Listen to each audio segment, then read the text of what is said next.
So here we are, folks, just past the Forrest Gump viewpoint, overlooking the incredible Monument Valley.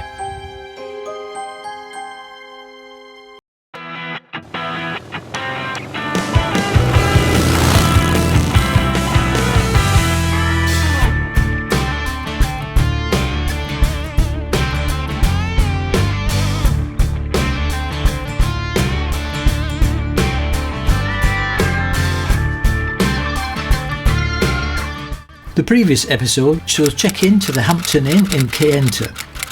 Kayenta is only a small town of approximately 4,500 people. Most residents are Native American, mainly of the Navajo Nation. And to be honest, there's not an awful lot to do in Kayenta, and the only reason you would probably visit is because it's a good staging point to go and visit Monument Valley, which is exactly why we chose it. So with great anticipation, we got up the following morning and headed off for what we hope to be an epic ride.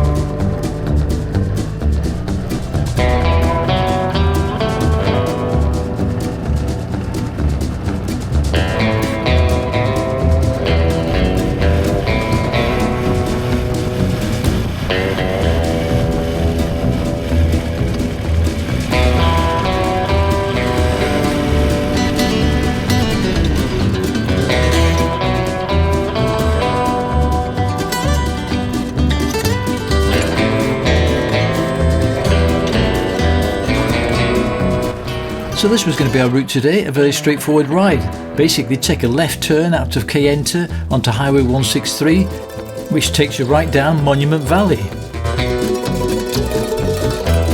And then onto Forrest Gump Point, where we'll probably have a stop, before passing through Mexican Hat and then heading left on Highway 261 to Moki Dugway.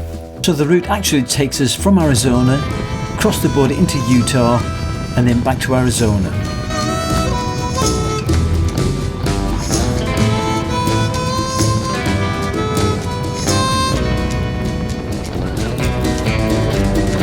It was a bit unfortunate that we'd ridden through some beautiful, glorious, sunny, blue sky days, and the day we were going to go through Monument Valley, it seemed to be very cloudy and overcast.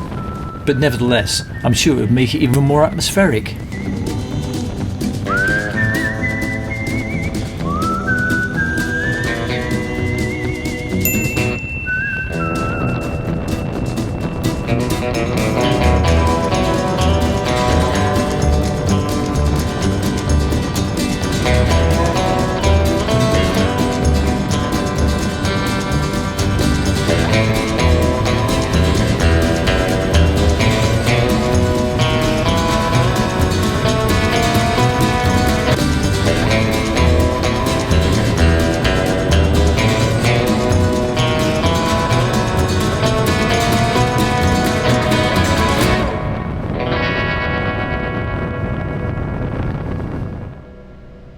So far on this American trip, we'd had some fantastic days with some brilliant riding, but today was a special day.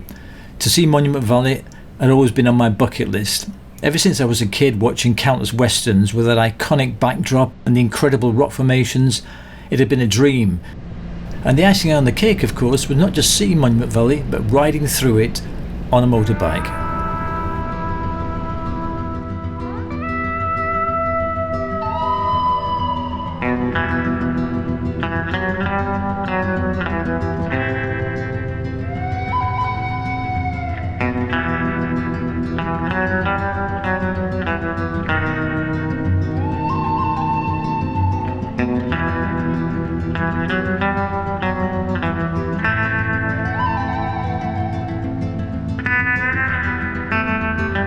And now is the first of many photo opportunities.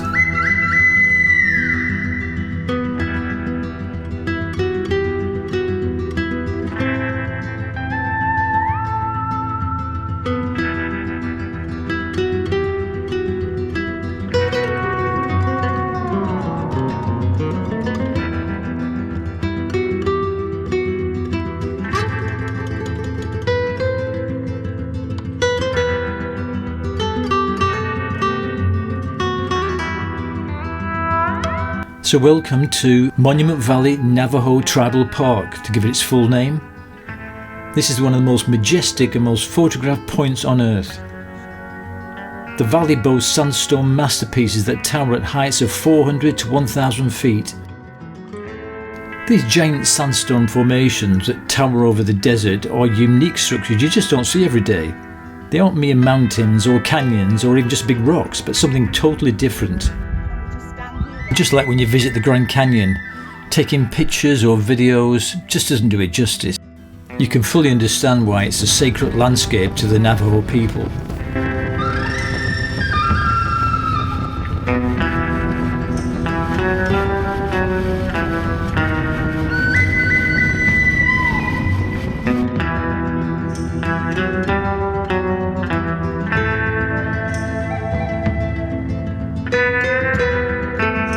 And as we approached the Forrest Gump Point, as predicted, there were lots of crowds there, so we decided to ride a bit further on and pull into the next viewpoint.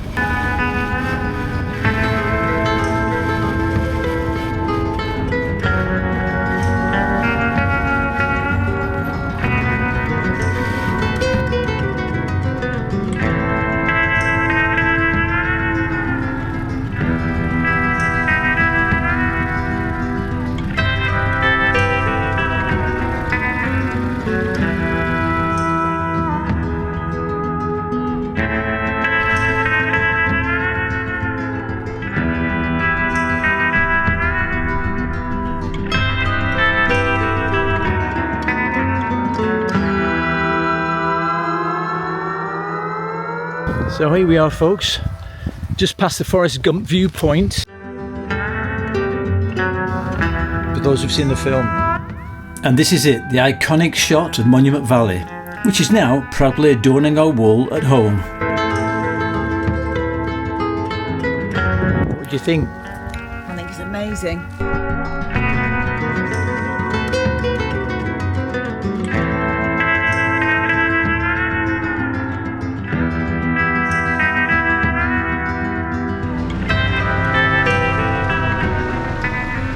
So after taking in the magnificence of the view of Monument Valley, it was time to leave now and head off for the 12-mile ride to Moki Dugway, knowing full well we'd be coming back this way anyway, so we'll probably stop on the way back and take some more shots.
About 8 miles after you leave the Forrest Gump viewpoint, the road brings you into the little town of Mexican Hat.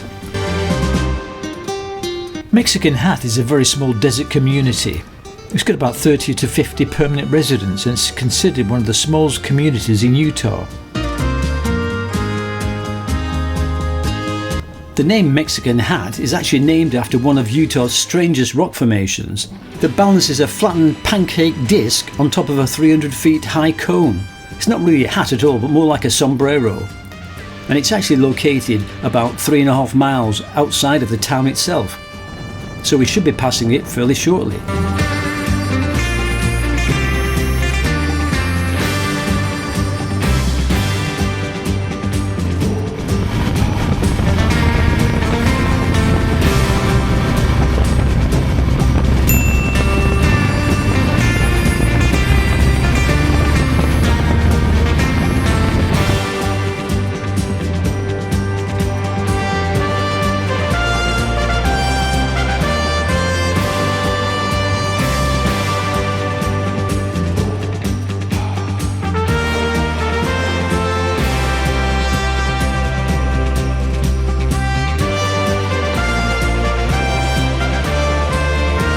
So there you have it, folks. Mexican Hat. The rock measures 60 foot wide by 12 foot tall. And if you want to climb it, apparently there are 2 routes up it.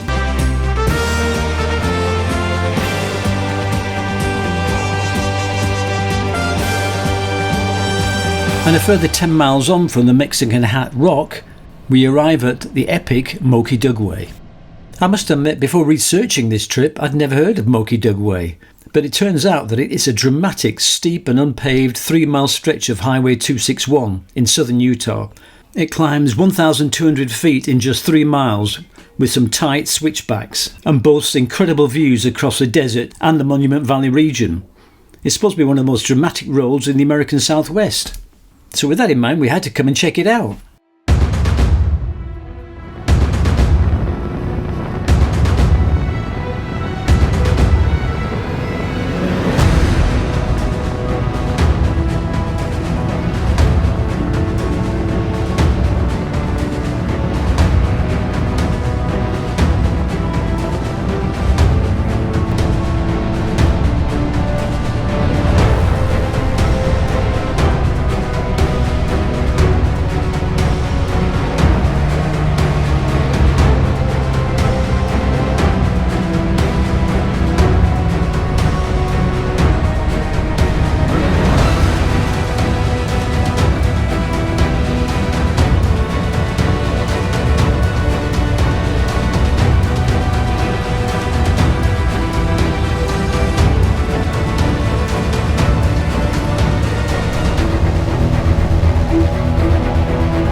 The road was actually built in the 1950s to transport uranium ore from the mines on the mountain down to the processing areas.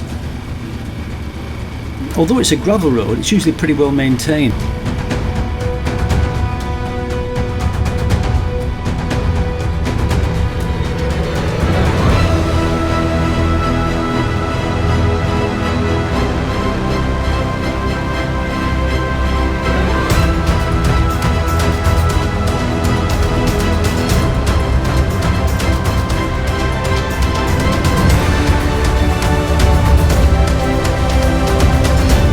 It certainly concentrates the mind, riding on gravel with no crash barriers and a pretty steep drop to the right.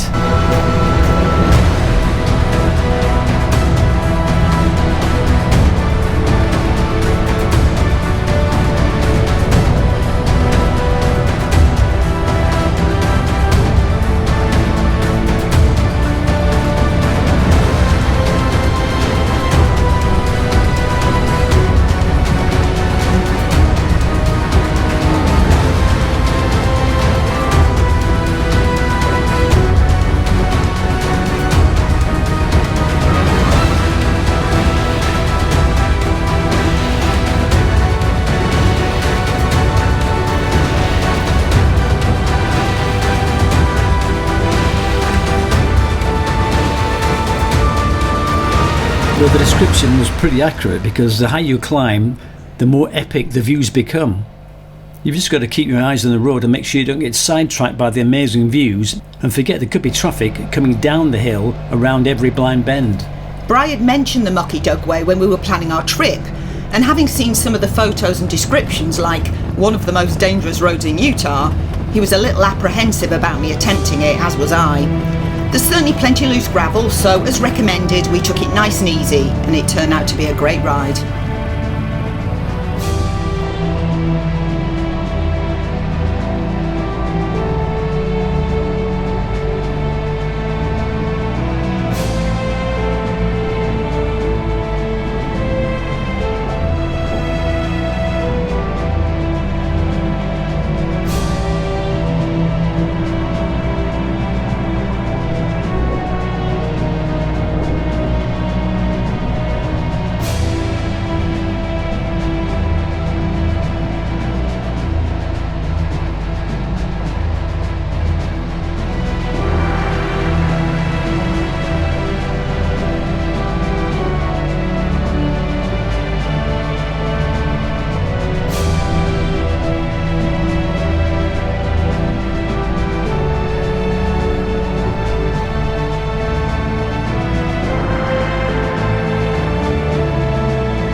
From the research I'd done online, I knew there was a fantastic scenic viewpoint not far from the very top of the Moki Dugway, which afforded amazing views across the valley.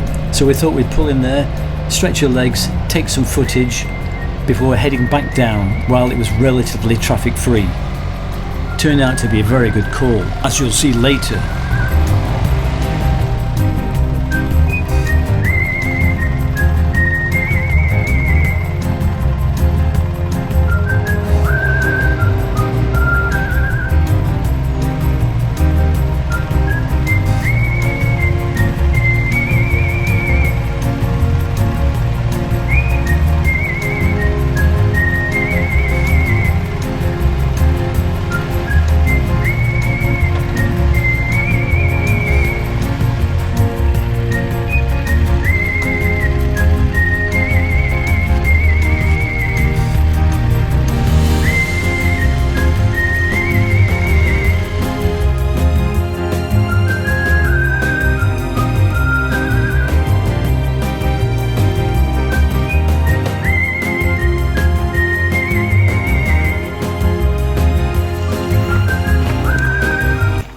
We're at Moki Dugway. Look at the view from here.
so up and down the Moki Dugway with no traffic issues at all. Yet. I'd noticed a sign at the entrance to the trail advising no RVs or towing vehicles, so we were pretty surprised to see a huge Winnebago towing a Jeep and 2 bikes climbing up to the top. I think he was probably regretting his decision by the time he reached us, and there really wasn't anywhere to turn. I wonder if he's still there. We thought he must be either the world's greatest RV driver or an eternal optimist. There's no way he could navigate some of those tight bends in a vehicle that size. So we left him to it and headed back to Kayenta after what had been probably one of the best day's rides we'd ever had.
And so, after an epic ride, which turned out to be everything I hoped it would be and more, a major tick off our bucket list, we headed back to Kayenta. And by now we were pretty hungry because we set off without any breakfast, so hoping to get to Kayenta, find some local cafe and grab something to eat. Unfortunately, Kayenta isn't blessed with some great cafes. Luckily, Starbucks, Sue's favourite coffee shop, came to the rescue. Epic ride this morning. From the Starbucks. And look at this delicious offering. Flat white That's all right. and 1,000,000 calories. No. To go along with these. Nice of a hot fire. It's only 28 degrees outside. Butternut squash with curry. Yeah. And just to warm us up on this cold winter's day.